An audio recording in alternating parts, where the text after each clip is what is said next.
Which one me? Right here. Right here. No. Right here. Yes, sir. Ski. This is the one. Okay. We're going. Hold on. I gotta stop this ish from automatically playing. That ish annoying.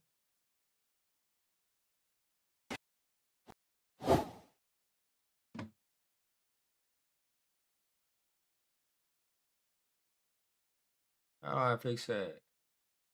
Good morning. Good morning. Top Clips Express was good. Bro, I gotta fix this. How you get this from stop automatically playing?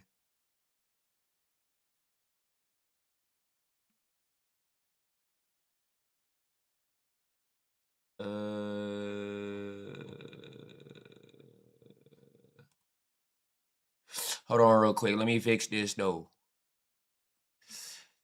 Y'all know how to fix it? It's gotta be a way to get this stuff to stop automatically playing, right?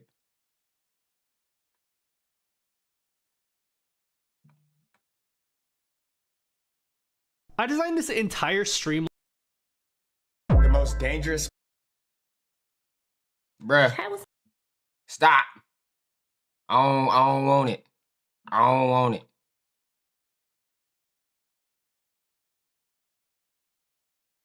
Apparent. Bro. How you get it to stop? It's just YouTube? Like YouTube? It's just like a thing that is like, what?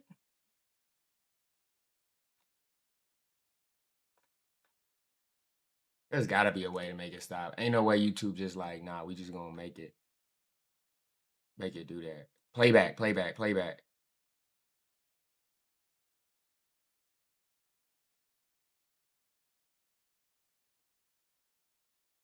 I think I fixed it. All right, there we go. Yeah, there it is right there. I found it. Don't worry about it, y'all. I found it. Y'all was a big help. I found it. There we go. Now I can just look at stuff and it won't play. Like, chill out. Chill out. You know what I'm saying? All right. Let me see something here. I'm gonna check out some videos today, man. What's good, Rico? What's good, Rico? How y'all doing, man? Bro, I got this today from the grocery store this morning. I got me some groceries this morning, y'all. And I seen this and I was like, I got to try it out. I got to try it out. But I've been up since 4 a.m., y'all. I don't know why.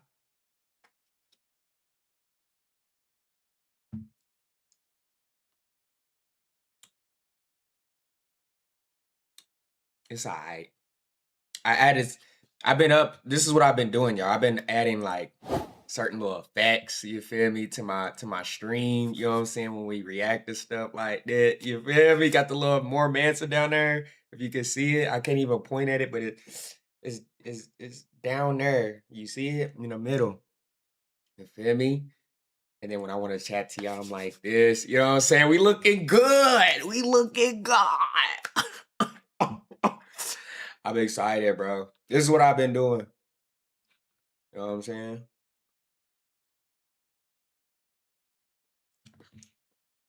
But yeah, man, I'm trying to upgrade the reactions on the channel. Trying to make it look nice. We hit 100K. It's only right. We had 131,000 subs. It's only right that I start upping the quality a bit. You feel me? Got to start upping the quality. This is alright. I don't know how I feel about it though.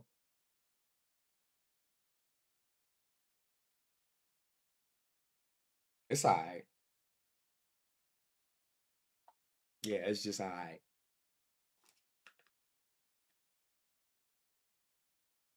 Let me see. Let's see what we reacting to.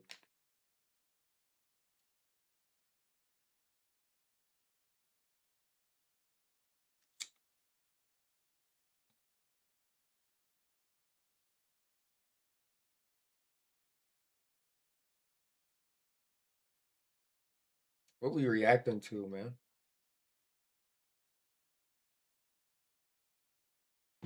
Mm-hmm.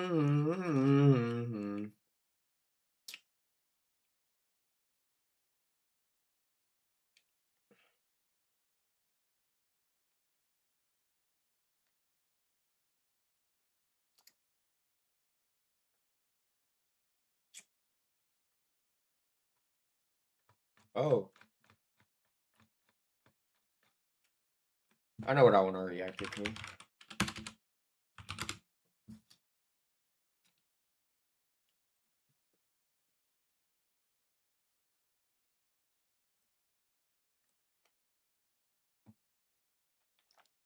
Yo, man, so where is that fact? Bro, y'all be asking me. Bro, I don't know, fam. I don't know. I know he has a kid now. So I assume he's just taking care of his kid, man. And doing grown-up stuff, bro. He's doing grown-up stuff, man. Life happens, bro. You feel me? You know? I think people was expecting me and that Fire LA to just be doing music reactions for the rest of our life or something. You know what I'm saying? It's just a phase. Like everybody goes through different times of their life where they're doing this or they're doing that. You feel me? My time, his time, he had his time with reacting to music. I had my time with reacting to music. I don't react to music no more. You know what I'm saying? I react to other things. I'm traveling. I'm about to start really vlogging soon. I'm about to hit it hard on this vlogging soon on the main channel. But yeah, man. It's just people yeah. You feel me? I don't know what to say.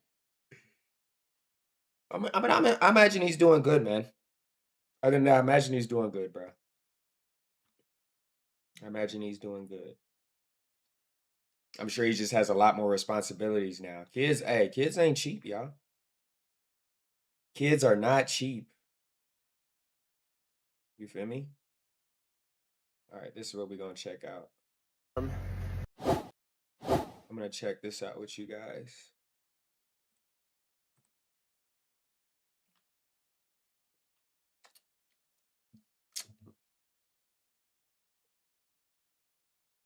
Bless fam, we all love your craft and thank both of you, fam. 100%, man. 100%. We definitely appreciate you guys as well.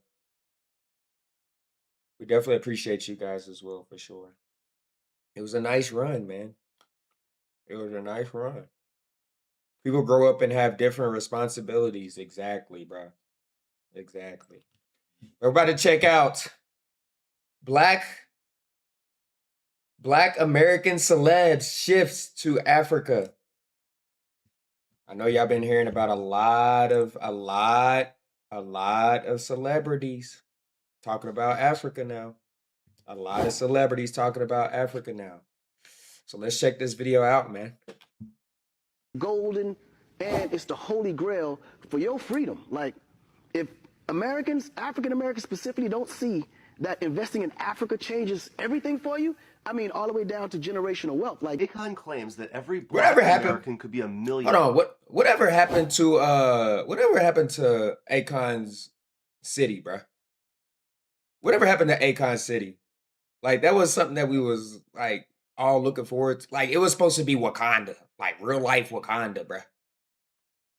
Akon claims that every black American could be a millionaire.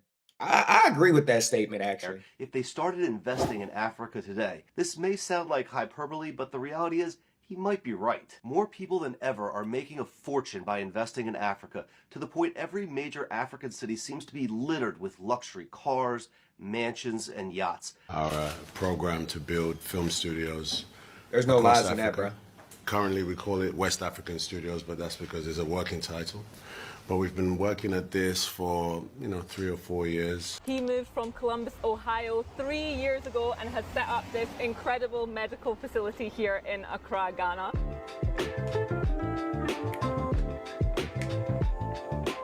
What made you decide to come to Ghana in the first place? When I bought my farm in California, everybody thought I was just crazy, a preview. Hold on. And now I'm out here and I'm in Africa and I'm farming and I'm $1 billion power won't be built in Hollywood, Wall Street, or Silicon Valley, but on African soil. While the world keeps sleeping on the continent, African American icons are quietly planting flags, smart cities, tech ecosystems, cultural capitals, and global talent pipelines. This isn't charity, and it isn't vacation energy. This is ownership, infrastructure, and legacy in motion. And once you see the pattern, you can't unsee it.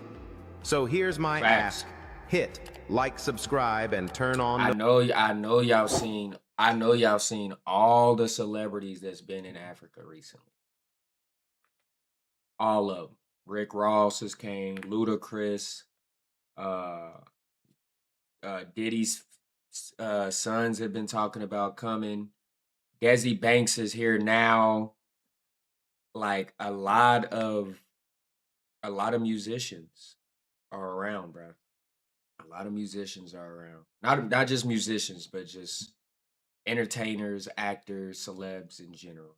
Notifications for legends of black excellence, because the future of black wealth is being written right now, and you deserve to witness it first. Africa is the only way out.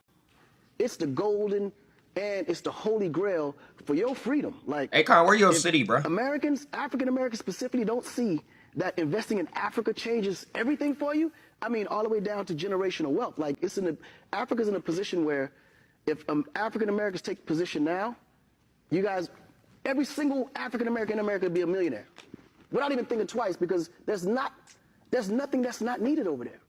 So you guys come with the discipline, you come with the knowledge, you come with the resources, and then what you've created just for developing America. Nothing can happen really in America without us.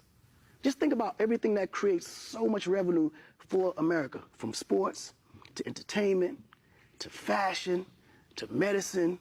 I mean, you name it. We're leading in every single sector, like us.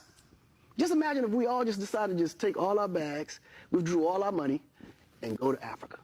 I mean, he's talking facts though, bro. Imagine all the entertainers, all the music, all the athletes. You know what I'm saying? All that entertainment money, all the actors. Imagine if all of them moved to a country in Africa. You know what I'm saying? They bring all the basketball talent. Everything is just in Africa, bro. Bro, everything's already here, bro. Resource-wise. Where would America be today? It would collapse overnight. Because nothing would, nothing. Like, all of our athletes can go create their own teams. Akon claims that every black American could be a millionaire if they started investing in Africa today. This may sound like hyperbole, but the reality is he might be right. More people than ever are making a fortune by investing in Africa, to the point every major African city seems to be littered with luxury cars, mansions, and yachts. But there's a bit of nuance you should be aware of, so let's talk about it. First, the backstory. Akon has been telling everyone from the diaspora who will listen that they should be moving their financial capital and talents away from the Western world and onto the continent. Whether they are an athlete, businessman, engineer, or singer, he believes if you have African ancestry, you should be using those talents to benefit Africa, not the West. The idea is that by taking the collective effort of the diaspora, which currently supports Western economies, and redirecting that effort into developing Africa, that it will supercharge the African economic system, which would create a systemic change in how wealth is distributed on the world stage. In this regard, I believe Akon's point is valid. Where the online controversy stems from is the actual investment vehicle Akon is putting his weight behind. Akon is developing a new concept city in Africa, which he named Akon City. It's supposed to be a fully planned community with industry, education, and its own financial ecosystem. On the website, it shows a futuristic-looking city that wouldn't be out of place in the next Wakanda film. But when you start to see flash and pizzazz over substance and balance sheets, it's reasonable to start to look at any proposed investment with a more critical eye. The sheer ambition of the Akon City project certainly caught attention, but after delays related to the worldwide shutdown of 2020, many investors became worried. Investors are fickle creatures, particularly in Africa, and if too many of them get spooked and pool their money, it could destroy an otherwise good project in a financial cash crunch. So I can't say definitively how good Akon's investment is or whether it's legitimate.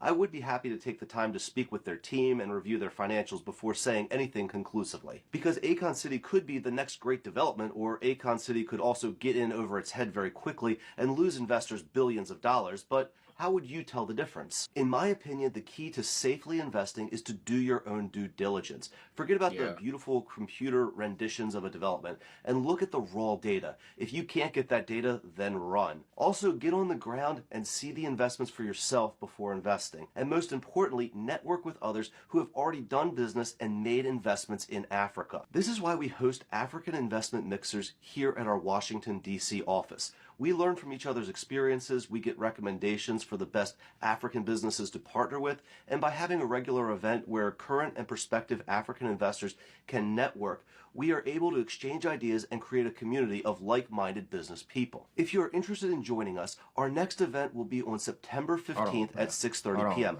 RSVP on Eventbrite or send an email to our team at info. All right, we heard you. We heard you, my guy. We heard you, my guy. Oh my goodness. But nah, man, I haven't heard about the freaking Akon City in so long. Like, is it still happening? Is it what's going on, Akon? We want to know where the city's at, bro. We thought we was really about to be real life, go to real life Wakanda. The way the pictures look futuristic, look like Wakanda, literally. But yeah, I haven't heard much since, bro. And this has been years, bro. Danny Dama and Tony Idris, Tego, my partners in our program to build film studios across Africa. Currently, we call it West African Studios, but that's because it's a working title. But we've been working at this for 3 or 4 years to raise a plan that puts a facility at the center of African filmmaking. There's a lot of African filmmaking, but the facilities around that are something that is lacking. In South Africa, they have a big facility. A lot of film production goes there. But quickly, as we're planning this, we realize I'm not gonna lie. I be seeing them Nigerian movies, bro. Their production is not all that great, bro. The production's not all that great. What they call it, Nollywood or something like that? Yeah, bruh. Policy is where the actual groundwork needs to be laid. We've stuck. He knew if I was making $12 million, I wasn't coming to Africa. But now that I'm here, everything that I wanted to do in America, Hold on, whoa. Left the Bronx and bought 7 islands in Ghana. 7 islands. Marvin Walker. What do you do, my guy? Marvin Walker. do here. And that's what I want my story to show other people who are like me that had this negative connotation of Africa because of what we've been programmed to think. Like, I came here and I've been able to accumulate. I only wanted 1 island. Now I got 7 of them, right? 7. I employ over 200 people creating jobs, right? Like, it feels like Africa gave me purpose. Everything that America couldn't give me, or at least I couldn't make it happen there. It works for other people. It didn't work for me. But I came here, and in less than 5 years, I've been able to do that. And I want those who had the apprehensions like me to look past, only the negative stereotypes that they see and say, yo, I see this kid Marvin went there and made it. Maybe I could do it too. And then that's why we set this community up, to help them have a soft landing and they be able to do it too. Here with Tyrone Jamar. He moved from Columbus, Ohio 3 years ago and has set up this incredible medical facility here in Accra, Ghana.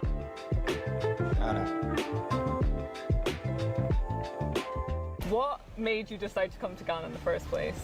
To be honest, the first time I came to Ghana was about 5 years ago, and my brother is married to a Ghanaian, so I came on vacation as a tourist, and from that time, I just was infatuated with Ghana.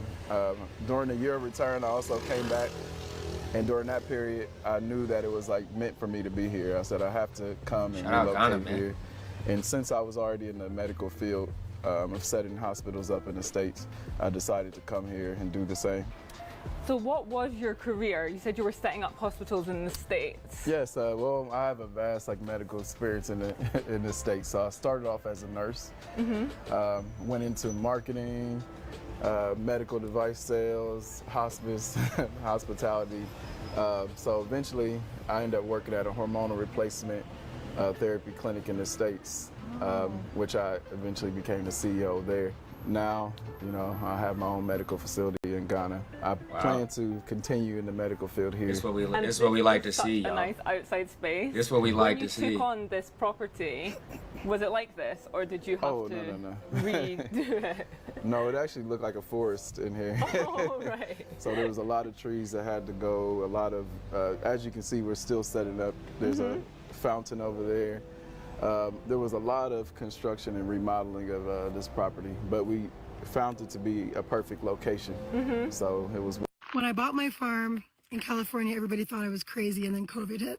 And now I'm out here and I'm in Africa and I'm farming and I'm living and I'm growing businesses, and people probably think I'm crazy, but I guarantee you guys, this is the most beautiful, and quite frankly, it's the best decision I've made. I'm a pioneer. This is what I do. I'm here. I'm loving it. Soon to be 300 acres, Just keep watching. Of land. Okay, so quick farm update, my guys. Today, I came back out to the farm. Edwin is weeding. This is super important. They do it every couple of days. They pulled out the drip line. Mike brought some more drip line in because we're getting ready to hopefully transfer soon from the nursery to the main plot. So it's all happening. Guys, we're talking about Edwin's back. Edwin's back is fine. They do it by hand. They love it. He's very flexible. Bless his heart. Hey, been in like that, I don't know how long. Hey, Paul, but hey. Yes, my Jordans are for trekking. We finally made it. I know his back hurt. I'm going to show you guys all of the nursery because it's actually coming along. And we were here, like a week ago, and we had gotten our drip lines. We hadn't put them in yet. They're in now, yes. So I want to show you guys that because it's progress. It's all about the progress. Okay, so check out how much progress we made in just a week. Very exciting. Taking weeds? Yes. I see it, yeah. Amazing. It's looking really good. You can see our onions, how well they're growing. Mike and our guys are actually weeding because we need to do that. Shout out and Mike. It's just so exciting because I can see how much, they're literally like 2 inches bigger than they were a week ago. So it's been 1 week. You can see how much progress we've made. We actually have our drip lines in. So they're in now. So Bruh, Mike did all that? Mike was doing all that down the... That's 5 acres there. And these will all fill that. So you get like... Bruh, Mike planted all that? Wow. Come on, fam. There's machines for that now. Poor Mike. Justice for Mike, y'all. Justice for Mike, bruh. It's gonna be our future farm in Tanzania. Yeah, we just purchased 300 acres of land to do development. Not of houses, but of agriculture. This is exciting. Pan-African lifestyle. When we created Pan-African Lifestyle, it wasn't just to make content, it was to build a movement, a multimedia company and lifestyle agency that serves as a catalyst for the guide many of our people and opportunities. So all right, we done with this. We done with this. Hold on, I gotta fix this real quick. Oh, not that.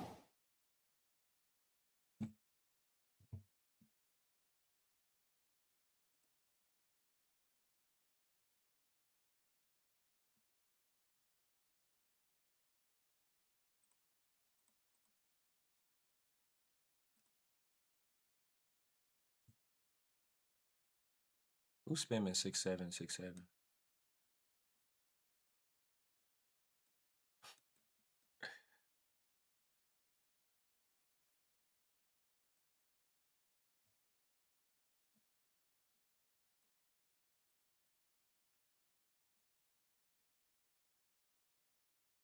All right.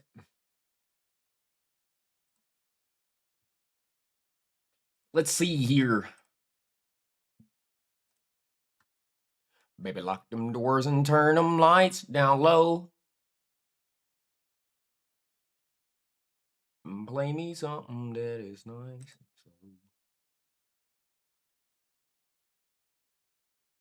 What is going on? What did I do?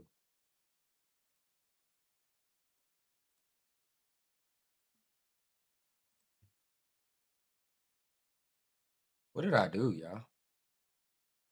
I actually made. How did I make 2 streams? I don't know how I managed to do that, y'all. Okay. Okay, I don't know how I did that, but okay, whatever. What we checking out? What we checking out? What we checking out?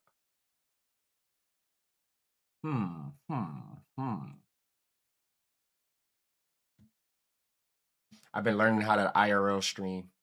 I'm about to get this IRL kit so I can IRL with it.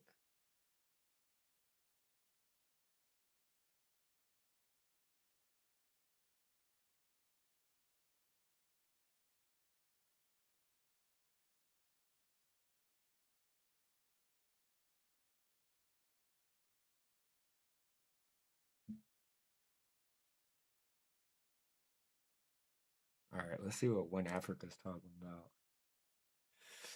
Let's see what One Africa is talking about. They usually have some dope topics, bruh. They usually have some really good topics, bruh.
White people are building African huts.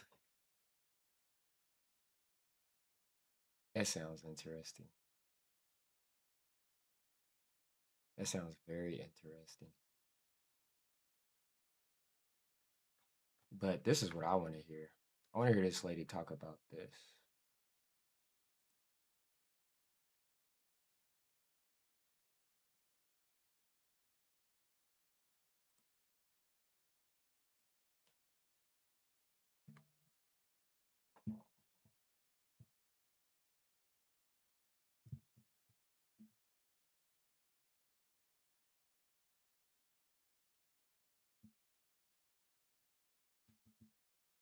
All right, let's check out this, guys.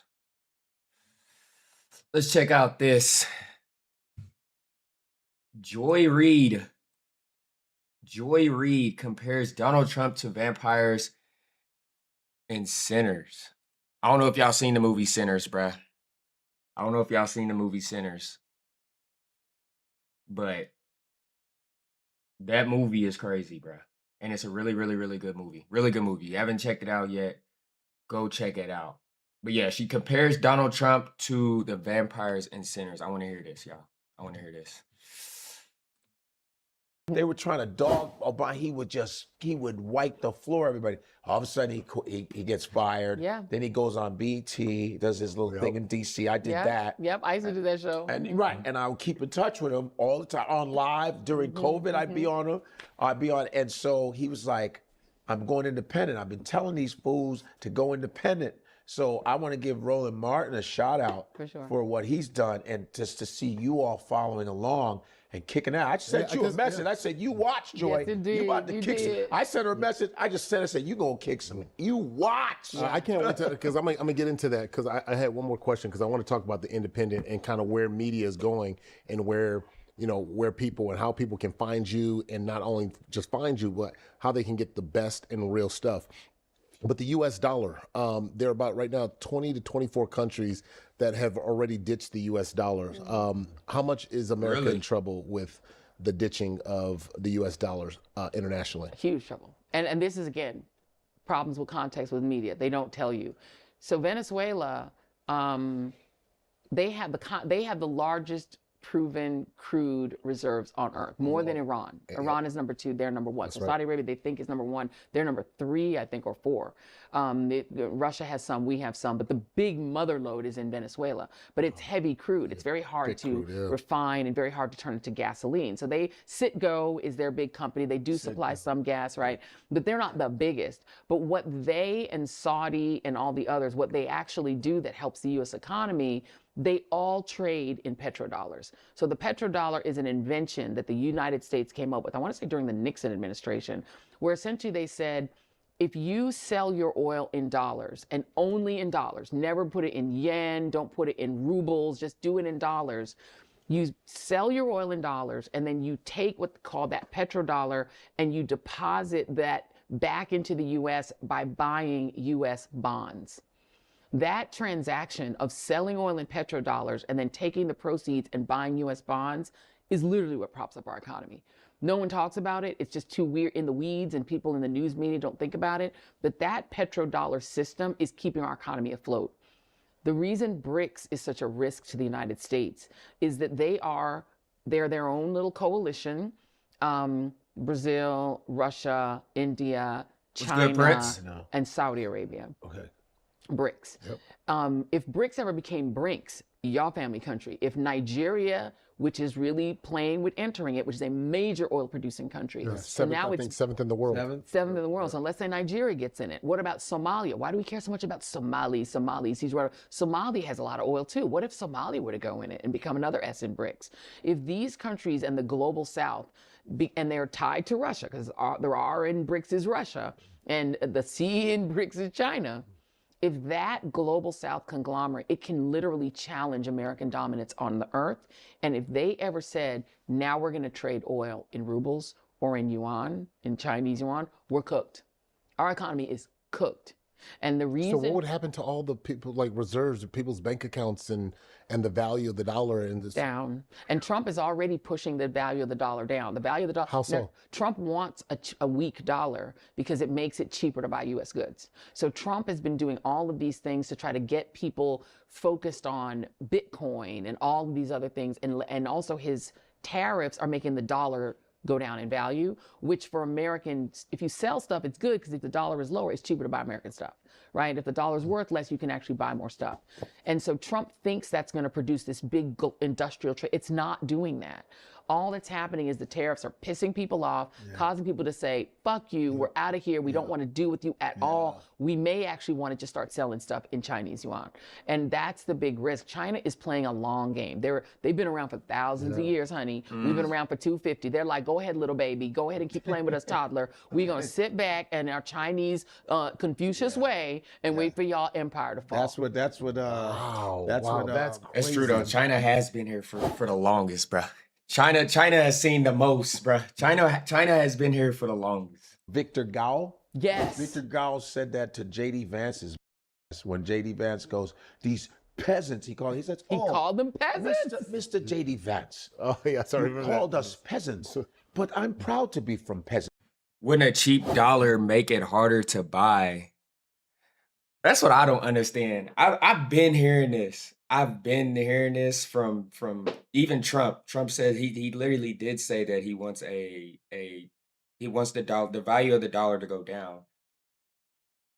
Sounds like it'll make it easier for people to buy things. I don't understand. I'm thinking maybe he's seeing it as if other countries buying stuff from the US because it won't be as expensive to buy from the US because the cost of things will be low because the dollar will be lower. So that'll be more income coming into the US. I don't know. I really don't know, y'all. I really don't know. That's the only thing I can think about of putting it. In fact, we went to the same law school. I went before you. Maybe you need to go back and review. But besides, China's 5,000 years old. Come on. You're only 200. So you're nothing compared to China. It would behoove you to, he crushed him. Mike dropped his ass. Mike dropped his ass. And the reality is, if I'm betting, who you gonna bet on? The country that's dropping $1.3 million bombs on $20,000 drones in Iran, spending, what are we spending, $1 billion a week to bomb Iran? Every single bomb we drop is $1.3 million. Every single drone Iran puts up is $20,000. So we're already in a deficit with this war. We're already just by every time we drop a bomb. Trump has called Raytheon and the other big industrial military companies to come to the White House for emergency meetings to say, you need to produce more. We need more bombs because we're dropping so many and spending and wasting so much money. So we're now in the position the old Soviet Union was in. They spent themselves to death in Afghanistan. Their wars, they eventually they destroyed themselves. It wasn't Reagan that destroyed them. It was they destroyed themselves by fighting for 20 years in Afghanistan. We did Afghanistan for 20 years. We did Iraq for 15 years. We've now done Iran, which is now spiraling into a regional war. They're now bombing. I mean, it's just going everywhere. Everywhere. He wants to, but Trump has had this dream of being a dictator. Global dictator. He wants to be this MacArthur. It's this grandiose thing. Yeah. That bomb them. He just wants, it's like he's cosplaying. He's president. And with that, like, I'm like, wait, what is the impact in... But didn't Obama bomb Iraq as well? Didn't he do the same thing? I guess he was just more quieter with it. He was just more like I don't want to say laid back, but he's not like out in the media with it like Trump, like, yeah, we're gonna do this, do that, we're gonna bomb me. I just feel like it's the same thing, isn't it? Didn't Obama do the same thing, y'all? The economics, because if that's happening and you're seeing that, like, what does that bleed out and look like to the average person, like the everyday person? How does that manifest? What I would say is be very careful because our stock market.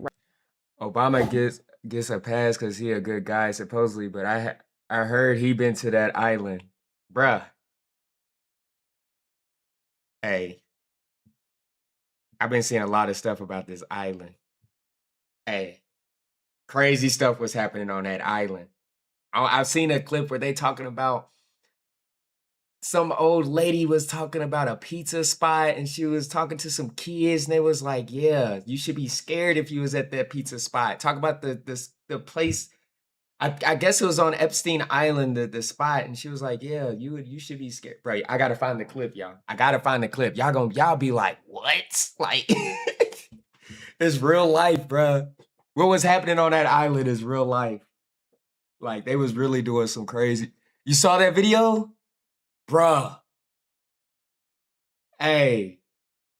Scared to death. Scared to death. Right now is mainly propped up by AI companies. Our economy is mainly propped up by AI companies. We've bet so big on AI. It is a bubble. Eventually that bubble is going to burst. Yeah. And the two industries that we are currently propping up in America is incarceration, the mass incarceration of immigrants. That's the new business we're in. That's the only new business we've created in the last decade other than AI. Yeah. And we're building AI plants which are polluting our country and betting on that as the future. And the third thing is you've got these billionaires, these oligarchs who think they can eventually replace all currency globally with crypto.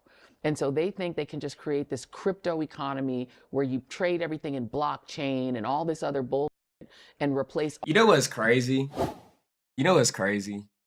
Y'all know back in the day before there was like dollar and like, paper currency, people probably traded with like gold and stuff like that.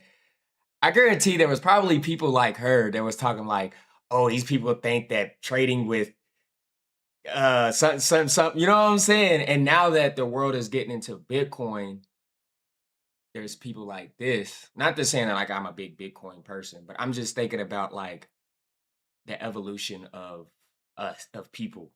You feel me? Like what if Bitcoin is the future? What if we start doing things with Bitcoin rather than using dollar, rather than using, what I'm saying, currencies?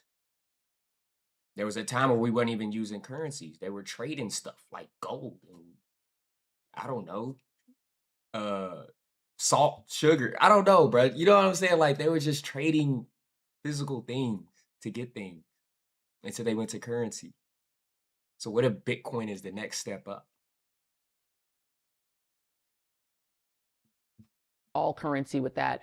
In the end, what happens is they get to be trillionaires, and a lot of people end up poor. And so I think we are losing our empire. Our empire is fading. Donald Trump is a fading dictator who's basically running us out. He's wringing out whatever was good in this country, and he's going to turn us into a third world country. America is going to be the ghetto because of Donald John Trump. And I liken the election in 2024 to that scene in Sinners where those people were in the juke joint. And you know what the rule is when you're in a juke joint: don't let the vampires in. Yeah. And these motherfuckers let the vampires in. Yeah. And it never goes well when Do you do see? that. You think China is looking at this and going, "Wait, this is why we're going to start"? Because you're seeing a big presence around Africa. You see Nigeria helping to build Infrastructure. Oh yeah, you know who China is in Sinners? The indigenous people. They said, we told you that there were some vampires over there, and we said they was dancing an Irish jig. If you don't want to hear it, we're out. They're waiting for everything to take place in the juke joint and just waiting to clean up the pieces. China, we are entering the great China century. China will. I don't know why people be talking about left wing and right wing when we all know in the same club, acting like exactly. That's exactly how I feel. Like everybody within that government, they all are controlled by Israel or controlled by the elites who are controlled by whoever. You know what I mean? Doesn't matter who's in office, they're gonna be controlled by someone. Yeah, bruh. I'm watching a show called The Night Agent right now. I'm watching a show called The Night Agent. And I think it's the second season. It has to do with like Iran. Big what? Big yo, better cut your sponsorships. Nah. But The Night Agent. I just feel like there's so much like that show right there shows how corrupt the government can be, bruh. That's a good show. If you haven't seen it yet, go check it out. The Night Agent. It just shows how corrupt the government can be. Because everybody's pointing at Trump, bruh. It goes down. Like the corruption goes further than Trump, bruh. You seen parts of it? Hey, it's a good show. It's a good show. But the corruption goes farther than Trump. Trump is just the face. He's just the face, bruh. Like I said, these people are being controlled. For sure. Yeah, I gotta check it out though. If you haven't seen it already, it's a good show. Hold on, there was another video that I wanted to look at because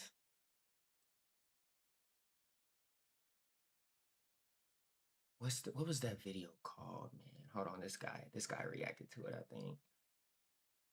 think this guy reacted to it. Let me go check it out.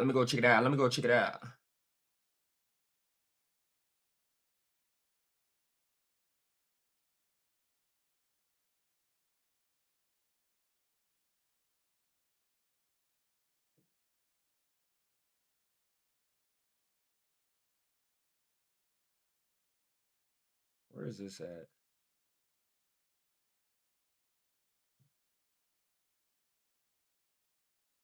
bro, I can't find that video. Once I find that video, I'm gonna check it out. I'm gonna post it. I'm gonna react to it and post it, but I can't find it. When I find it though, I'm gonna check it out with y'all. I just need to find the video.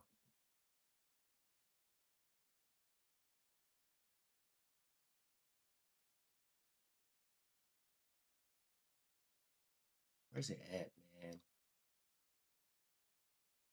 It was definitely a good talking point.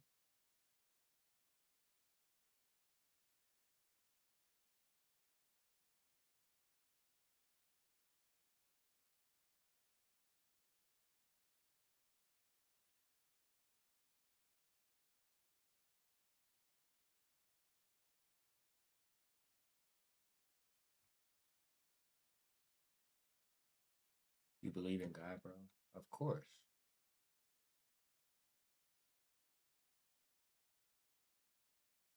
I believe in God.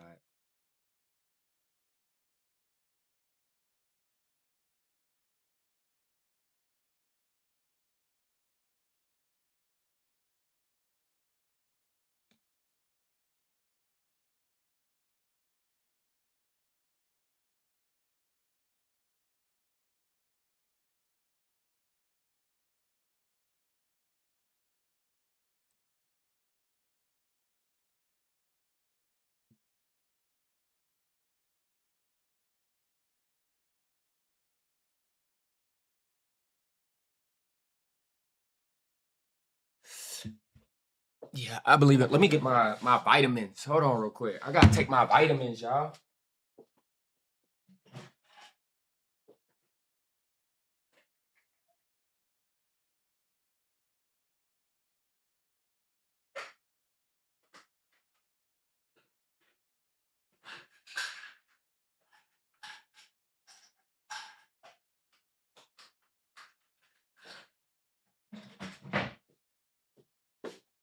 Guys to take your vitamins in the morning.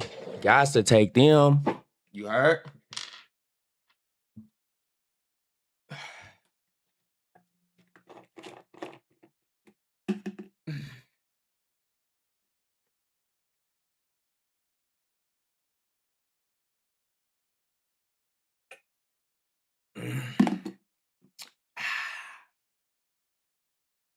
It's that goodness gracious. You also got to take the sun as your day. Hey, you ain't lying. You ain't lying. I need to start going outside more and get some more sun, man. Touch some grass. I need to touch some grass. I'm not gonna hold you. I need to get out and touch some grass, man.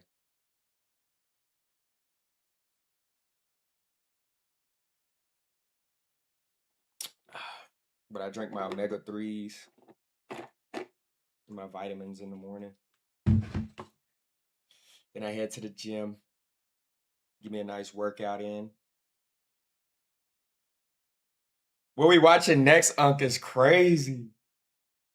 I don't know. I can't. I wanted to react to this. I need to start saving these videos. I need to start saving these videos, man, because I'm tired of holding this. I'm tired of holding this. I have a crush on you. Oh, okay. I don't even know how to respond to that. I don't even know how to respond to that. Thank you. Do people say thank you to that? Thank you.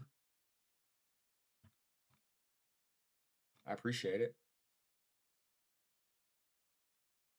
I don't know why I'm feeling like if I keep refreshing the YouTube page, it'll just pop up. The video I was looking for.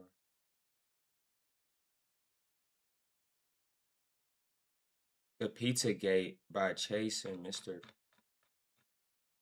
Is that what it was?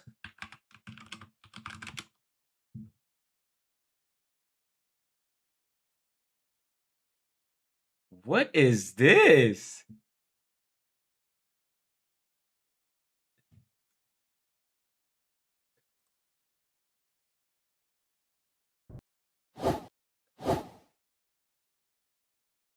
Hold on, what is this about?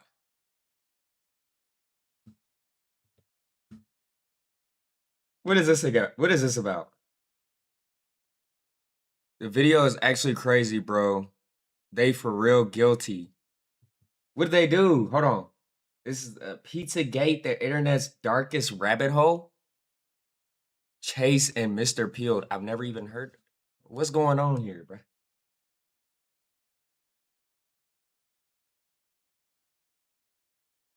Think this was before they released the files of Epstein and them talks about pizza. Oh, is this talking about like what I was talking about earlier with the old lady with the pizza? Hold on, let's just check it out, bro. Let's check it out. Let's just check it out. Let me see. Let me see what you're talking about. Could you imagine a world where the top 1%, the elites of our society, the ruling class, the ones who run the government and are pulling the strings behind everything, are secretly involved in some of the most depraved things that you could ever possibly imagine? I'm getting a feeling of deja vu. I feel like I've heard this story before somewhere. Nowadays, that might not be that hard to believe, but back in 2016, this was something that was unfathomable to most people. How's it going, everyone? Welcome or welcome back. My name is Chase, and today we're talking about Pizzagate. So when Pizzagate started gaining traction during the heated 2016 election cycle on places like Poll, 4chan's political board, it wasn't hard to initially dismiss the whole thing as nothing more than a crazy alt-right conspiracy. But I think it's worth revisiting the theory in modern times, especially in light of recent events. Let me say first and foremost that I have no political bias here, and all I care about is the evidence that has been presented. My goal is not to convince you that Pizzagate is real, nor is it to disprove it. All I'm here to do is present to you the theory as a whole and all the supporting evidence, and then you can come to your own conclusions. I'll also note here that I've spent over a month going down this rabbit hole, and every mainstream source is so quick to say that it's debunked and there's no truth behind it at all, but I haven't seen a single one of them actually debunk any of the evidence. But you should obviously take their word for it because they probably have hundreds of millions of dollars, billions of dollars even, and I'm just a little chud in my room sitting at my computer, so I'm sure they just have more information that I don't and no one else does for some reason. Viewer discretion, of course. We're going to be talking about some dark shit here, so if you don't want to watch that, this is not the video for you. That all said, I hate to say it, but don't forget to like, comment, and subscribe. It really helps me out a lot. Thank you so much for watching, and let's get right into it. Pizzagate sparked in 2016 when WikiLeaks published over 20,000 emails from the inbox of John Podesta, Hillary Clinton's campaign chairman during her presidential run. Immediately after these leaks were published, people online began scanning these emails line by line, finding many strange references and jokes that sparked suspicion that there was something more going on here. Before we go over some of these emails, it's important to note here that while the interpretations of the coded language within the emails is unsubstantiated, the emails themselves are completely legitimate. The Podesta emails were reviewed and confirmed to be authentic by multiple US intelligence agencies, including the CIA, FBI, and the NSA, which is the National Security Agency. So while the interpretations of these emails can be debated, nobody is disputing the authenticity of the emails themselves. Of course, I can't talk about all 20,000 emails here, and most of them are mundane and irrelevant to what we're here to talk about today, but here are a few of the most notable ones that helped fuel the initial theory. One of the first emails that really caught people's attention was sent by Susan Sandler, a philanthropist and political donor who did donate to Hillary Clinton's 2016 campaign run, to John Podesta. The email reads, "Hi John, the realtor found a handkerchief. I think it has a map that seems pizza related. Is it your ruse? They can send it if you want. I know you're busy, so feel free not to respond if it's not yours or you don't want it. I just came from checking the field house and I have a square cloth handkerchief, white with black, that was left on the kitchen." Oh yeah, this is definitely cold, y'all. This is definitely cold. The realtor found a handkerchief. I think it has a map that seems pizza related. What? Island. Happy to send it via mail if you let me know where I should send it. It's not hard to see why this would catch people off guard. What is a map that seems pizza related on a handkerchief? What the fuck does that even mean? Well, coincidentally, the handkerchief code is a color-coded system that people use to communicate their interests and pleasures non-verbally. Different colors relate to different acts or things that people are into, and I will not elaborate farther on that. If it's that important to you, you can look that up on your own time. These people are like old boomers, so maybe they just communicate differently and they have some dementia going on. Nah. What is a pizza-related map? What even is that? Another email that caught people's attention was sent to John Podesta by Herbert Sandler, who was at the time a co-CEO of Golden West Financial Corporation, a major political donor to the Clinton campaign. Now Herbert Sandler is burning in hell. I'm joking. Rest in peace, Herbert Sandler. I'm sure he did nothing wrong at all. Mary and John, I think you should give notice when changing strategies which have been long in place. I immediately realized something was different by the shape of the box, and I contemplated who would be sending me something in the square-shaped box. Lo and behold, instead of pasta and wonderful sauces, it was a lovely, tempting assortment of cheeses. Yummy. I'm awaiting the return of my children and grandchildren from their holiday travels so that we can demolish them. Thank you so much. I hope you and your gang are well. I miss you both. Best wishes. Throw a Merry Christmas and Happy New Year. Herb. P.S. Do you think I'll do better playing dominoes on cheese than pasta? The thing that stood out as weird to people is that last line. It's just worded in such a strange way. People don't typically refer to eating something as being on something. People online began theorizing that cheese and pasta and these terms used for food were actually code word for something else. That something else being kids. And I know that's quite the leap in logic to make, but it's not the only example of strange references to food in these emails. Like this email sent from Tony Podesta, John Podesta's brother, would love to get a pizza for an hour. Like again, what does that mean? Yeah. They definitely talking about human life, bruh. I don't know if they talking about kids, but they talking about people. They definitely talking about human life, bruh. Or maybe they even they could be talking about animals. I don't know, bro. But they're not talking about pizza. They're not talking about pizza. About lunch, that is not a normal way to say that. Imagine your friend gets a hold of you and they say, hey dude, you want to go get a pizza for about an hour? Like what? What does that mean? This one is in a long chain of emails, so I'll spare you from me reading the entire thing, but the part that stood out to people here was Bonnie will be Uber service to transport Ruby, Emerson, and Maeve Lozado, 11, 9, and almost 7, so you'll have some farther entertainment, and they will be in that pool for sure. Excuse me? What? That obviously sounds really bad, and unfortunately there's no context that makes it sound any better. And it just gets weirder because there's a whole nother rabbit hole to go down with this woman. Reportedly, Lozado ran a website known as Evie's Crib, which was kind of like a blog. It's hard to confirm because as soon as people started talking about this, it was removed almost immediately, but if this blog is real, it looks really bad. The website apparently featured many pictures of Lozado around young children, including her step-granddaughter, Evie. The header of the website reads, Evelyn is growing up. Soon she will be the queen of the entire US of A. Right now, for a limited time only, you can spend some time with her online, raw and uncut. Take advantage of this now, as in the future she will have the power of life and death over you. First of all, why are people spending time online with your granddaughter at all? And then raw and uncut, that is just a really weird way to describe that. Whoever was running this website categorized these posts with labels so you can find exactly what you're looking for easily. Posts were labeled under categories such as psychopath, evil white bitch, filth, malpractice, discomfort, manipulation, and Ambien.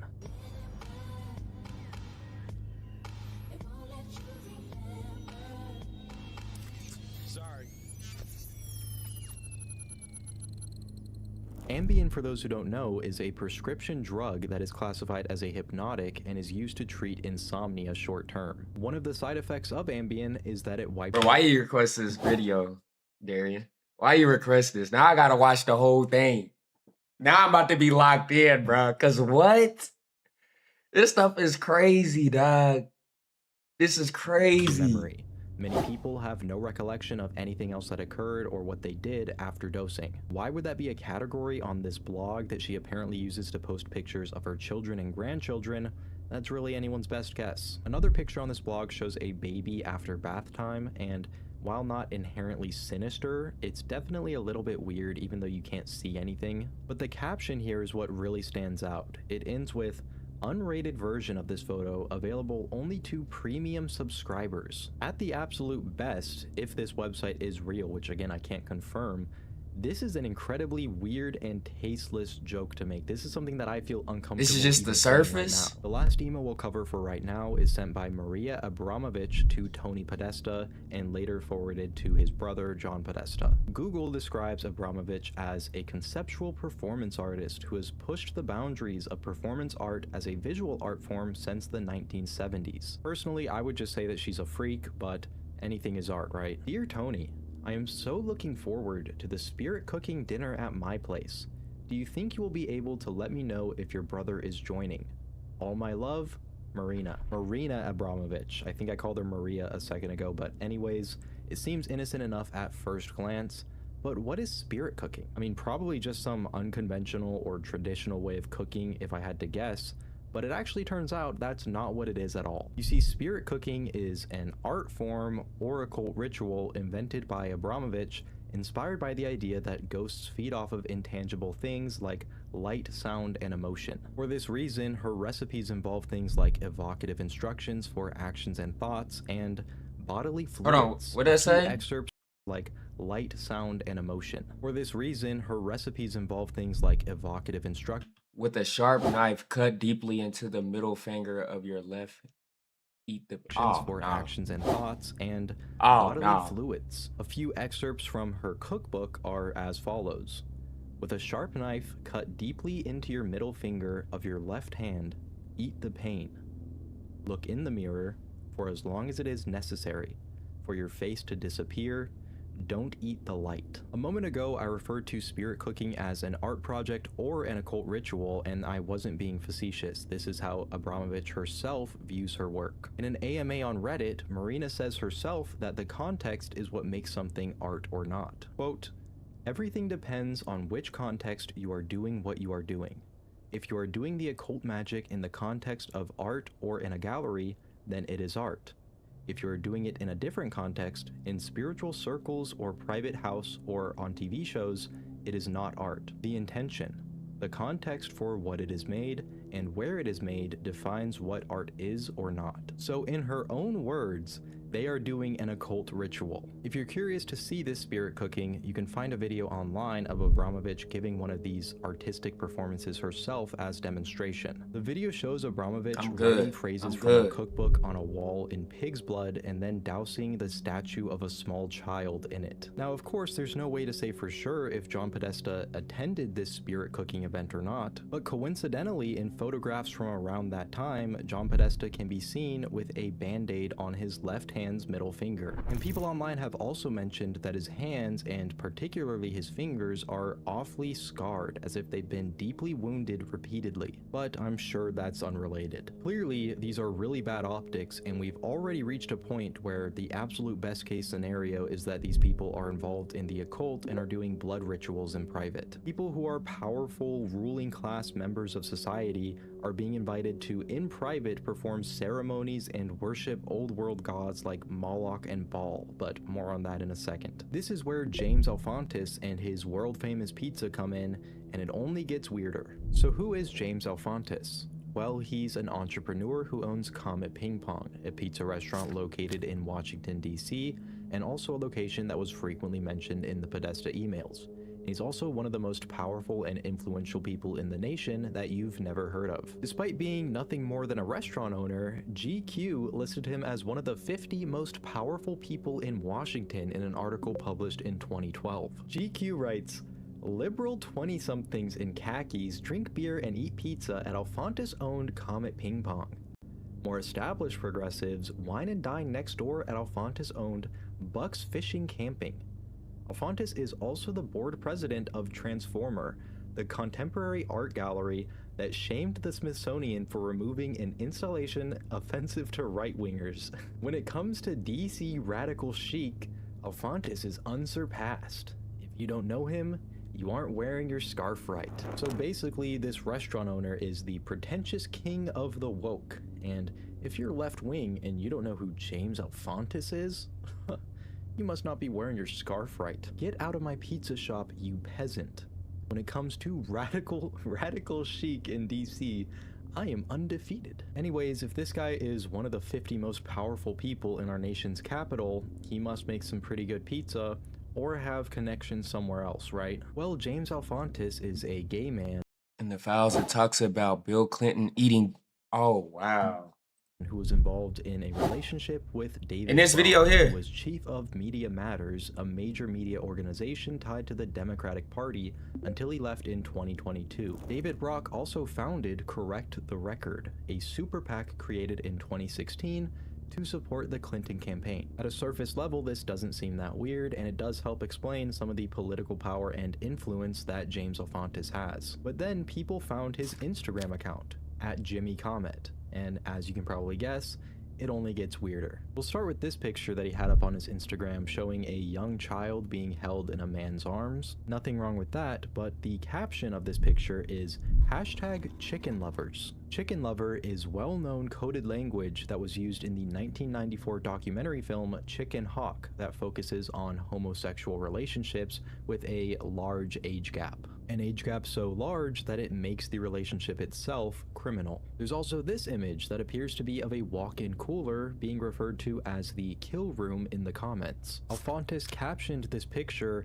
"Oh yeah, this looks fun," and then he went into the comments under his own post and wrote #murder. And like with everything else here, this is really only barely scratching the surface. There are countless weird pictures and captions from the Jimmy Comment Instagram, and if we went through all of them, we would be here all day. There's this picture of a young child with euros in his mouth, and Jimmy Comment writes, #Karis James loves spending euros. There's this picture of a baby doll holding a sign that says, German baby $1,200, please do not touch.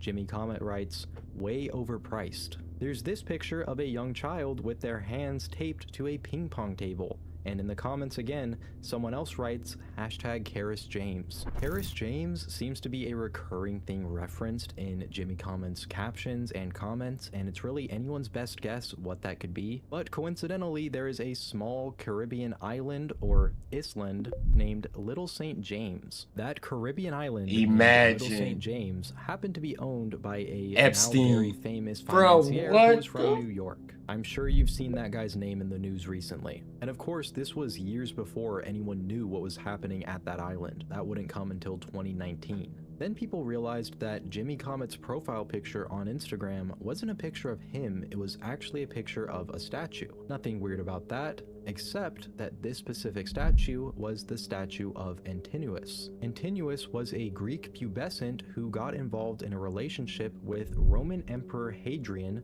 who was in his late 40s, and he is specifically known as the Greek boy lover. Now, this wasn't seen as anything bad in the ancient world societal norms, but of course we look at that a lot differently today. And this easily could have just been a coincidence, but in the bigger picture and everything else being considered, it's not hard to see why it would raise some questions. And that's really what this entire theory is based off of.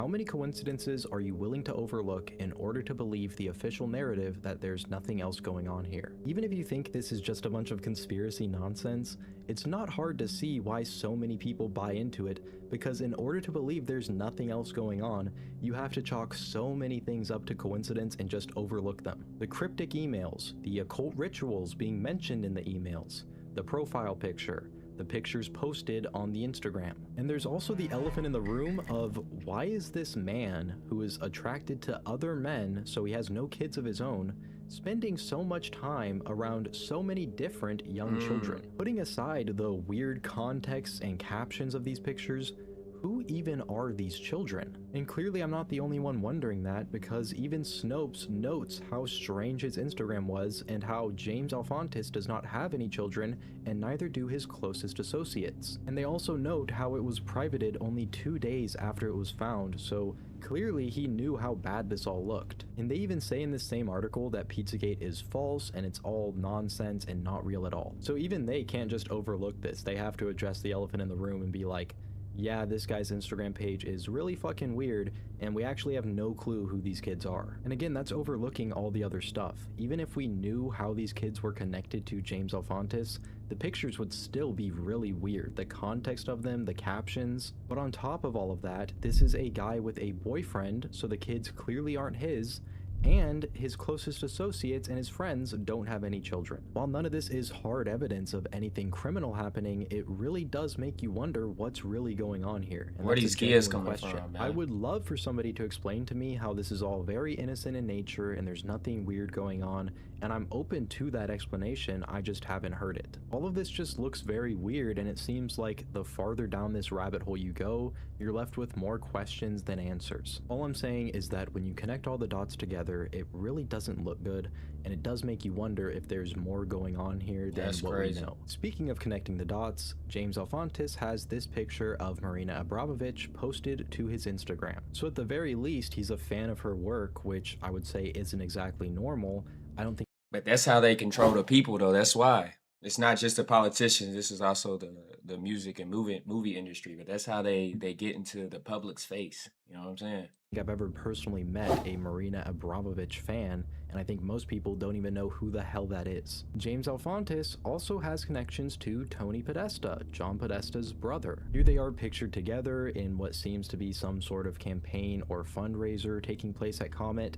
Doesn't really matter, but there they are. Okay, but that could just be a campaign. That doesn't really prove that they know each other, right? Well, here's another picture from the event that is much more candid, and it was posted to Jimmy Comet. He is literally brushing elbows with Tony Podesta in front of a cake, and side note, this guy is absolutely cheesing. Whether they know each other well or not, clearly Alefantis is very happy to be there next to Tony Podesta. And this just raises even more questions, especially when you look into Tony Podesta's art collection. And that's a whole nother can of worms that I'm not going to open here. All I'll say is that if you look at this guy's art collection, it feels illegal. It feels like I'm doing something wrong seeing it on my computer, and it's all over this guy's walls. When I started researching this, I went in hoping to find answers to some of this, but it doesn't seem like there are any. Everyone's very quick to tell you that this is all conspiracy and it's made up nonsense, and that very well might be the case, but nobody actually shows you where it's been disproven. Now let's talk about some of the symbolism that people have noticed, because I know I've said it a few times at this point,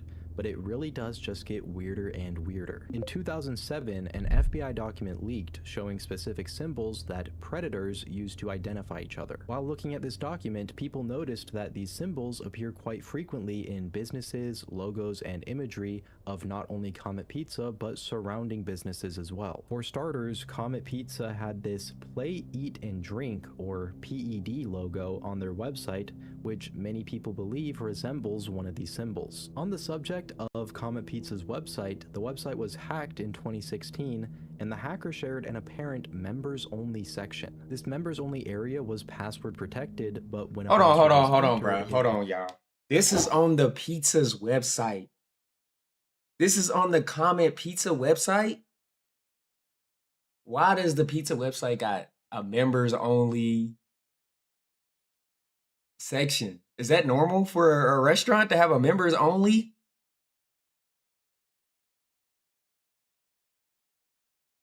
Brought you to a downloads page. On this page, you're able to download various large zip files, but each one requires a specific download key. Keep in mind, this is a pizza place. What could possibly be the reason to have a members-only section on the website with downloadable files available? And what is in these folders that is so exclusive that each one requires a unique password in order to be able to download it? And this wasn't some staff-only area of the website, which even that wouldn't really make any sense, but there were apparently 110 people in this exclusive pizza club. And again, once this came out, the entire section of the website disappeared, which really does make you wonder, why? It's already bizarre that it was there to begin with, but why was it removed once the public found out about it? Again, assuming this is all real, because I don't have a way to verify it myself at this point. It was apparently deleted 10 years ago, but why did they try to bury it? Why did they try to cover it up? What's there that they don't want you to see? While looking into Comet Pizza, some people noticed something peculiar about the logo of Besta Pizza, another pizza place in Washington, D.C., located only 2 blocks down from Comet. Besta Pizza's logo is literally the boy lover symbol from the FBI document. Of course, this could be a coincidence, but again, as soon as people started talking about this online and pointing it out, Besta Pizza immediately changed their logo and removed the symbol. Could they have just genuinely not known this, and then as soon as people start talking about it online, they realize and change it? Yeah, sure. And to be honest, Besta Pizza was kind of put in a lose-lose situation, because if they ignore what's going on and don't do anything, people are going to point to the symbolism and say, I think that was just a they're involved. coincidence. But if they do something like change their logo, people are going to say, oh, well, obviously they did know about this symbolism, and now they're trying to cover it up. Some people online have made the claim that Besta Pizza, which is now closed, was owned by Andrew Klein, who worked with the Human Trafficking Prosecution Unit under Obama's Department of Justice. And if that was the case, it would be a glaring red flag and would make the symbolism in the logo being a coincidence seemingly impossible. However, doing my own research, that doesn't seem to be the case, and I would say that there's a very small probability that there's any truth behind that claim at all. The DC Department of Consumer and Regulatory Affairs listed Besta Pizza under the corporate entity Uptown Pizza Inc., and Andrew Klein is listed as a non-commercial registered agent, which means that he was a third party associated with Besta Pizza, most likely a lawyer, but definitely not the owner. I say most likely a lawyer because Veritas Law Firm in Washington, D.C. has an Andrew J. Klein listed as their co-founder, who's been representing business and real estate clients for over 30 years. And from his picture, he's visibly a different person than the one associated with the Obama administration. If you ask me to point to one part of this whole theory that I think is most likely to be just a coincidence, it would be this part. And I really do think that these two men are just both named Andrew J. Klein. But who knows, maybe the lawyer isn't a real person and he's actually a honeypot designed by the deep state in order to make the whole conspiracy more easy to delegitimize. I don't think that's likely, but crazier things have happened. Just across the street from Comet Ping Pong and Besta Pizza is a French restaurant known as Terrasol Gallery. And again, just like Besta Pizza, as soon as people started talking about this logo online, it vanished from their website. They were put into the same lose-lose situation, and again, people took this response and action as an admission of guilt. And again, if there weren't so many other coincidences, I don't think that people would have harped on this point so much, but there are so many other coincidences, and people can only lend you so much credence. Also on the Terrasol website was a picture of Hillary Clinton there, and I will not comment any farther on that. She was there though, and that's a pretty strong endorsement. The food was probably really good. Of course, people were also looking into the Comet logo at this time, and while there was no blatant symbology that was mentioned in the FBI document,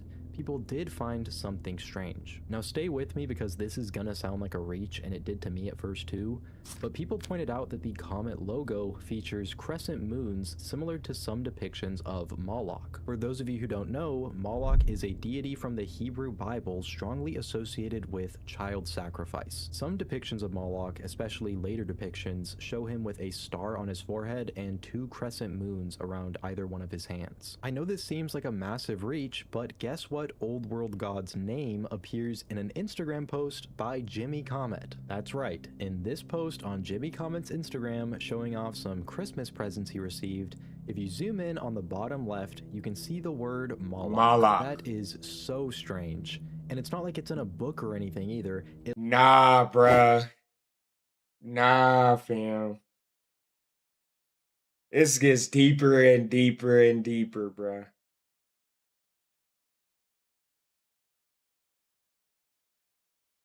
Hey! It looks like it's printed out on a single sheet of paper. Personally, I've never received any sort of gift, especially not a Christmas gift, referencing Moloch or any other deity. Maybe this is normal and I'm just out of the loop or something, but to me, that seems What'd you say? What'd you say? There was a popular rapper that died in the early 2000s on Jay-Z's birthday because he and Jay-Z got into an argument because he was finna leak the tape of him and not Jay.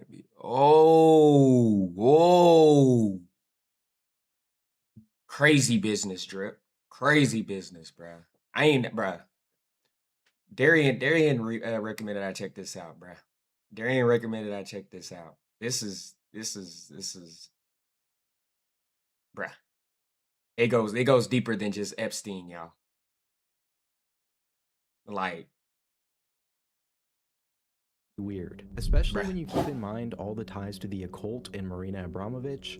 It's all just so strange, and when that's the best case scenario, when the best case scenario is that Suller. you do occult rituals good? and worship old world deities that are connected to human sacrifice, it doesn't exactly leave a positive impression on people. The Pizzagate conspiracy all coalesced into one incident that took place at Comet Ping Pong, and my good friend Mr. Pilled is gonna jump in and give you the rundown on the entire event. In 2016, a crazed lunatic, driven mad by absurd conspiracy theories, stormed into Comet's Pizza armed with a rifle. Totally incoherent and insane, of course, he starts firing wildly at everyone and hurts no one, and only destroys one very peculiar and convenient item. According to the official Department of Justice You as narrative, well, bro. 29-year-old Edgar Welch did indeed walk into Comet's Pizza armed with a AR-15 and a revolver. Customers and employees alike fled, while Edgar himself remained inside of the restaurant for about 20 minutes. What was he doing in there? Well, he found a locked closet door, and he tried to jimmy it open. But when he couldn't, he decided to fire rounds into the door. After that, he didn't try and continue to get inside, he didn't break down the door, he stashed away his rifle and his revolver, walks outside unarmed, and is then arrested and sentenced to 4 years in prison. Now, what was inside that closet randomly that happened to get hit and destroyed? It was a computer, and everything on it was now gone. I don't know about you, but even before looking deeper into it, even the official narrative is very weird. It's just way too clean for an active shooter event like this. Historically speaking, these are not so happy ending. Authorities claim that the AR-15 and the revolver were recovered inside of the restaurant, and then they discovered a shotgun hidden in his trunk with some ammunition. But one of the only eyewitnesses to this event, a lawyer in Maryland named Sharif, who was there with his wife and kids, claims that Edgar walked in initially with a shotgun. While this whole thing was going down, Sharif was making a series of tweets detailing the situation, while he also claims that Edgar stashed away this shotgun potentially for future use. In the official narrative, it does describe Edgar stashing weapons away for potential future use. However, my problem lies in the discrepancy between what kind of weapon. And that's because you don't have to be a firearms expert to tell the difference between a shotgun and an AR-15. They're very distinct. They have very distinct profiles and silhouettes. Anyways, get this. Edgar Welch is an actor listed on IMDb. Now that alone would be just a crazy, weird coincidence, right? But his father, Harry Welch, owns a media company by the name of Forever Young Productions. You can't make this shit up. That's not where the oddities end, though. Harry Welch is a creature in his own. According to his IMDb bio, Harry Welch is a very, very distinguished fella. Let's take a look at it. Written over 30 screenplays. He took up karate in his 30s. That's pretty late, pretty old to be fighting. And then went undefeated in 200 matchups. Wow. Holy moly! He holds 7 Guinness Book World Records for one-armed, one-finger, and one-fingertip push-ups. Very impressive. Not only is he a One-fingertip physical push-up? specimen, but he's got a soft side too. He served as a foster family to 3 different children, and is an avid animal lover, being a rescuer of animals for 30 years, rescuing tigers, jaguars, leopards, servals, and operating a no-kill shelter for dogs, housing up to 55 at a time. They have found forever homes for over 300. So sweet. Is he a Marvel Avenger? Like, who is this man? Bio, saying he worked on federal, state, and local task forces fighting the war on drugs. Served 5 years with the Rowan County ABC Police. Side note, the ABC Police, I don't know what that is or what that stands for, because I couldn't find any information on what the hell the ABC Police was. Stakeouts, watching illegal stills, patrolling the county for suspected bootleggers, even working with the ATF. Gross. Even the President of the United States in 1988, Ronald Reagan himself, recognized the excellence of Harry Welch because he hand-selected him and 15 others to check out various military installations, even giving them national clearance and letting them check out the Cheyenne Mountain Nuclear Bunker, which is a command alternative for NORAD. That's big boy stuff right there. Why would goofy old Harry, owner of Forever Young Productions, need to explore a nuclear bunker? However, I think the weirdest highlight was one that stood out mainly because of the context. served as executive director for Protect a Child, a national nonprofit organization to prevent abuse and abduction of children, appointed by Governor Jim Martin to the Governor's Commission on Child Victimization. In conjunction with this story and this conspiracy theory, that's a little weird. But what's weirder is the fact that this Protect a Child organization doesn't exist. At least I couldn't find anything on it. So as far as I know, this doesn't exist. So why would he put it in his bio? That's about as far as it goes for Harry Welch. I couldn't really find anything else, but I want to bring this back to Edgar because his story's not finished yet. So I like to remain skeptical when I dive deep into these subjects, so that way I don't get sucked into that I want to believe mindset, you know? Because I think that's pretty easy. I was asking myself, if he was really a part of this conspiracy, what would he gain from destroying that computer? What would be his motive to do that? And looking into Edgar's past, Right. I think I found a fairly reasonable potential answer to that. See, previous to the charges that landed him a 4-year sentence after walking into Comet's Pizza, Edgar had struck a 13-year-old child in a reckless driving incident. And as a man who had previous DWI charges, he was facing a pretty serious sentencing. And if we're playing with the idea that some very powerful people needed a scapegoat or a way to get rid of some evidence or a way to maybe suppress these conspiracy theories that were making their ways out into the public, then I think it'd be a no-brainer if he was left between the choices of leaving his fate and his freedom up to the court system, potentially facing much harsher punishment, or, you know, walk into this pizza joint. Don't hurt anybody. Don't do nothing too bad. Just destroy this computer. Get 4 years. Did you see my comment? Which one? Fairly light, and then be on your way. Have your previous charges nullified. It's a good deal. I'd take that deal. Just some food for thought. Well, to finally wrap this chapter up, Edgar didn't even get to enjoy his freedom, because 5 years after his release, in January of 2025, Edgar was killed in a officer-related shooting after a traffic stop. Apparently, he pulled a gun on officers, and no one knows why. Sounds a lot like a loose end tied up to me. But what do I know? Big thank you to Ethan or Mr. Pilled for jumping in and going over that whole section. Hey, He's Edgar. a really great dude. I've known him for about 5 years now, which is crazy. Time flies. But he makes really good videos. If you like the stuff that I post over here, there's a good chance that you'll like a lot of his content as well. So I'll leave a link to his stuff in the description and in the comments. Go check him out and tell him to post more often. He did a really good job, so I don't feel the need to yap too much about this. But again, just so many coincidences that you have to overlook. What are the chances that this guy is facing serious criminal charges before he decides to do something like this? It's not impossible, but it is a little bit weird. What are the odds that this guy, who happens to be an actor, decides to go into Comet with a rifle and do something like this and nobody gets hurt except the computer is destroyed? That's pretty convenient. Not impossible. I mean, maybe he was just a lunatic. Crazy people do crazy things all the time. But again, with everything else taken into consideration, it gets harder to ignore these oddities in the story. If it was just a few weird things, it would be much easier to say people are just drawing lines and connections where there really aren't any and it's all just one crazy conspiracy theory. But when every single beat of the story is filled with these coincidences, it gets harder and harder for people to just overlook them and say, yeah, there's no chance that any of this is real. Maybe the official story is 100% true and this really is nothing more than a conspiracy and none of these things are connected at all in any way.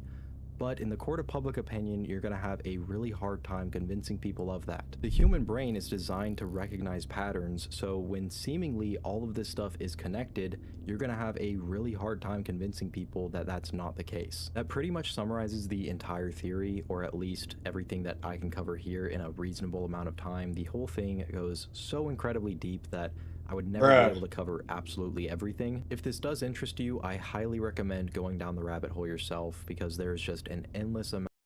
Bro, it goes deeper than this, y'all. It goes deeper than this, bruh. I feel like we didn't even really get to touch on that Epstein part, bruh. Hold on, bruh. Let me find this clip, bruh. I feel like it's associated with this, bruh.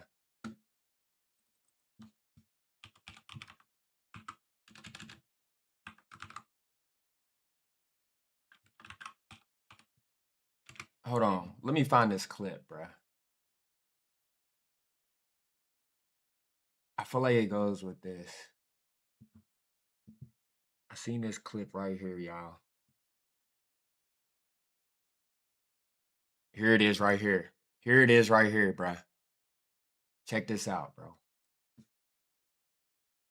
Did you see the YouTuber Ash Elk? He went to Jeffrey Epstein's island. No. You know, like the island with the temple that everyone knows? The blue, the blue and white. He went to that one, right? He put up all the signs. He was there protesting, like, uncensor all the files. Security comes and gets him out. So he goes and he finds an elderly couple very close to the island, right? He's talking to them. He's like, have you guys been there? The old lady, she's like, oh no, I haven't been there. I've been to Pizza Pie though. I've only been to Pizza Pie over there. You never been out, huh? I've only been to Pizza Pie.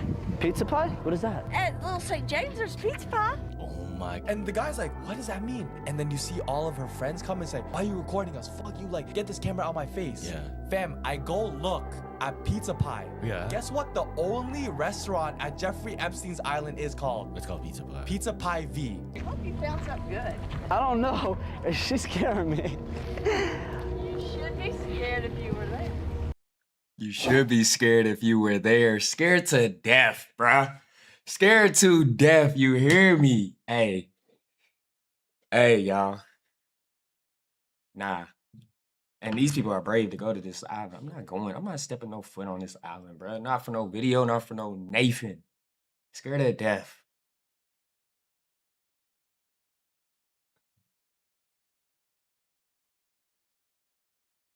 Why aren't your videos, why aren't your comments coming through? I see it on the screen, but I don't see it in the chat.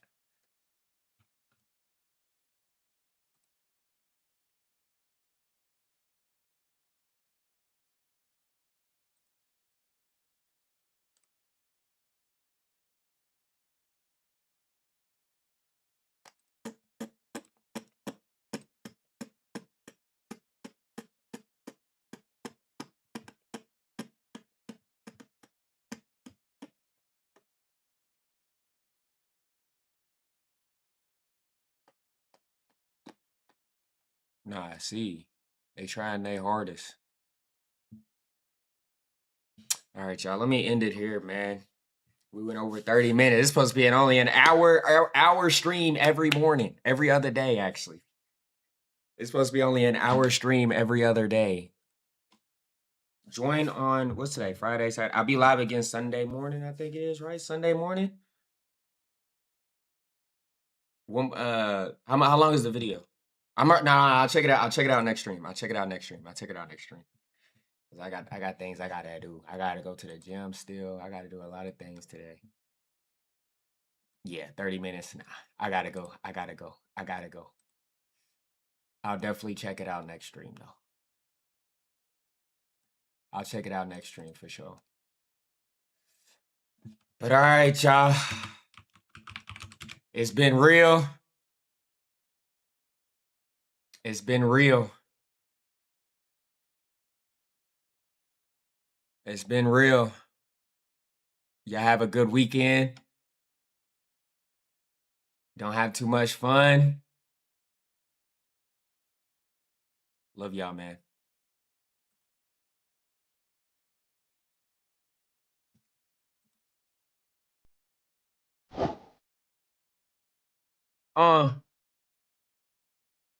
Uh.